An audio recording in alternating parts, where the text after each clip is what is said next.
We'll start this morning with some big breaking news. ABC has made a shock move by pulling late-night host Jimmy Kimmel off the air indefinitely after a firestorm erupted over comments he made regarding the fatal shooting of right-wing influencer Charlie Kirk. The decision, announced in a terse statement from the network, sent ripples through both the entertainment industry and political circles, as the fallout from the tragedy continues to dominate headlines. Kirk, a polarizing conservative figure and founder of Turning Point USA, was killed in an incident that has already sparked widespread debate about political rhetoric, online hate, and the boundaries of free speech.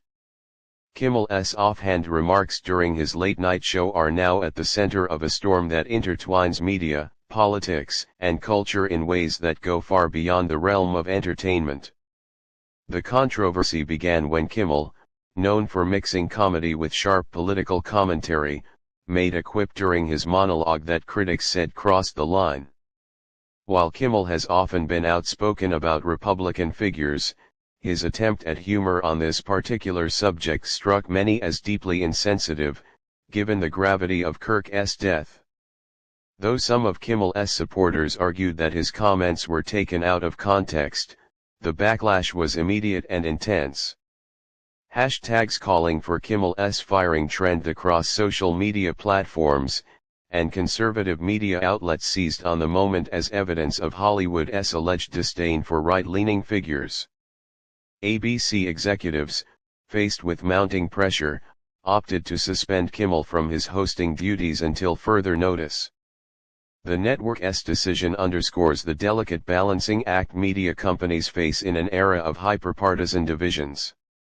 While late-night television thrives on satire, comedy, and social critique, moments like this reveal the risks of towing the line between edgy commentary and outright insensitivity. ABC's statement emphasized that the comments did not reflect the values of the network, and while it did not announce whether Kimmel would face permanent termination, the tone suggested that the show's future was uncertain.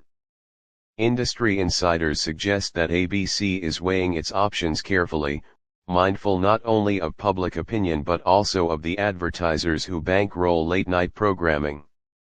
Kimmel himself has remained silent since the announcement, with no posts on his social media accounts and no statement released through his representatives. That silence has only fueled speculation about whether he will issue a formal apology or double down on his remarks. Historically, Kimmel has navigated controversies by eventually addressing them on air, often mixing sincerity with humor, but with his show currently suspended, that avenue is closed. Supporters of the host argue that comedians should be granted leeway to push boundaries, especially given the long tradition of satire in American culture, while critics counter that jokes at the expense of a freshly deceased public figure amount to cruelty rather than comedy. Charlie Kirk's death has already shaken the political landscape. As a staunch defender of former President Donald Trump and a relentless critic of progressive policies, Kirk was one of the most visible young voices in conservative media. His killing, still under investigation, has been interpreted by some on the right as evidence of escalating political violence. The anger directed at Kimmel is thus not just about one television joke but about a broader narrative of disrespect and hostility that conservatives feel is aimed at them from mainstream media and entertainment. In that light, ABC's suspension of Kimmel has been praised by right-wing commentators as a rare moment of accountability, though some are pushing for more severe action. Within Hollywood and the comedy world, reactions have been more divided. Some fellow comedians have expressed concern that disciplining Kimmel sets a dangerous precedent for curbing free expression. They argue that satire has always thrived on challenging societal taboos and that pulling Kimmel from the air represents corporate capitulation to outrage. Others, however, acknowledge that the timing and tone of his remarks were deeply miscalculated, and that sensitivity in the immediate aftermath of a tragedy is a reasonable expectation, even for comedians.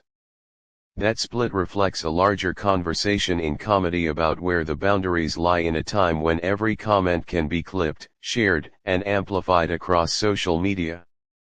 Advertisers and sponsors also play a crucial role in the unfolding saga. Late-night shows rely heavily on corporate backing, and companies are notoriously risk-averse when it comes to being associated with controversy. While no major advertisers have publicly cut ties with Kimmel's show yet, several marketing experts have suggested that behind-the-scenes discussions are likely underway. ABC's swift move to suspend the host may have been as much about reassuring advertisers as about appeasing the public. In today's media landscape, where outrage can snowball into boycotts overnight, networks cannot afford to ignore the economic stakes of cultural controversy. Meanwhile, political figures have not hesitated to weigh in. Some Republican lawmakers have called for Kimmel's permanent removal, portraying him as emblematic of a liberal elite that mocks conservative suffering. On the other hand, a few Democrats and progressive commentators have warned against conflating a misguided joke with incitement or malice, arguing that focusing too much on Kimmel distracts from the real tragedy of Kirk's death. This politicization of the situation illustrates how media flashpoints quickly become fodder in the ongoing culture wars, with each side using the controversy to bolster its own narrative. For ABC, the path forward is fraught with complexity. The network must decide whether to reinstate Kimmel with conditions, such as an on-air apology and sensitivity measures, or whether to part ways with him altogether. Both choices carry risks. Keeping him may alienate conservative viewers and advertisers, while cutting him loose could provoke backlash from loyal fans and comedians who see such a move as caving to political pressure. Kimmel has been a fixture of ABC's late-night programming for years, and losing him would leave a sizable gap in the network's lineup, one not easily filled in a competitive television market. As the dust settles, the controversy highlights the increasingly blurred lines between entertainment, politics, and public discourse. A late-night monologue, once considered harmless fodder for laughs, now has the power to ignite national debates about free speech, respect, and accountability. Jimmy Kimmel's suspension is not just about a single ill-judged comment but about the broader tensions that define American culture in 2025, where every joke can become a political flashpoint and every word carries the weight of divided audiences. Whether Kimmel eventually returns or not, the episode will be remembered as a cautionary tale about the stakes of speaking too freely in a world where the margin for error has never been narrower.